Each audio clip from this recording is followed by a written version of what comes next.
Hi hello வணக்கம். எல்லோரும் எப்படி இருக்கீங்க? எல்லோரும் நல்லா இருப்பீங்கன்னு நினைக்கிறேன். இது தேர் திருவிழாவோட பாதி பாட்டு பார்க்க போகிறீங்க. இது வந்து நைட்டு 12 மணி போல் தொடங்கும். ஏன்னா காமாட்சி அம்மனை கோயிலேருந்து வெளியே தேரில் கொண்டு வர ஃபங்க்ஷன். இது ஒரு விடிய காலம் 3 மணி வரைக்கும் நடந்தது. நான் கொஞ்சம் நேரம் போயிட்டு வந்துட்டேன். அப்புறம் பாப்பா தான் இந்த கிளிப்பிங்கெல்லாம் எடுத்துகிட்டு வந்து கொடுத்தா. சரி உங்களுக்கு காட்டலாமேன்னு சொல்லி ஆட் பண்ணியிருக்கிறேன். பாருங்கள் காமாட்சி அம்மனை எவ்வளோ தூரம் தேர் திருவிழாவை தூக்கிட்டு ஓடுறாங்க பாருங்கள். இந்த மாதிரி சாமியை ரொம்ப சந்தோஷப்படுத்துகிற மாதிரி இங்கே ஒரு நிகழ்வு. எவ்வளோ க்ரௌடு பாருங்கள். ரொம்ப கிருமிச்சு நடந்தனாலும் அவ்வளோ க்ரௌடு வந்துட்டாங்க. ரொம்ப சக்தி வாய்ந்த கோயில் இது.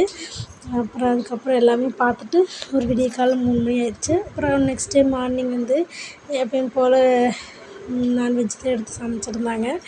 அங்கே மட்டன் குழம்பு, பிரியாணி, ஒயிட் ரைஸ் இதெல்லாம் தான் இன்றைக்கி சாப்பாடு. நான் வந்து பிரியாணி மட்டும்தாங்க கொஞ்சம் வீடியோ எடுத்தேன். தம் போட்டு இறக்கிட்டாங்க அத்தை. அதுக்கப்புறம் சாப்பிட்டு பிரியாணி, தயிர் வெங்காயம் இதெல்லாம் தான். இப்போ தான் நம்ம சேனல் ஃபஸ்ட் டைம் பார்க்குறீங்கன்னா சப்ஸ்கிரைபர் பண்ணி வச்சுக்கோங்க. வீடியோ பிடிச்சிருந்தால் லைக் பண்ணி கமெண்ட் பண்ணுங்கள். தொடர்ந்து நம்ம வீடியோக்கு சப்போர்ட் பண்ணுங்கள். அதுக்கப்புறம் அங்கேருந்து ஒரு ஈவினிங் போல் நம்ம ஊருக்கு கிளம்பி வந்துவிட்டோம். இதுதான் வீடியோ. மறுபடியும் நாளை ஒரு வீடியோவில் சந்திக்கலாம். டாட்டா பாய். எல்லாருமே சேஃபாக இருங்க. பாய் டாட்டா.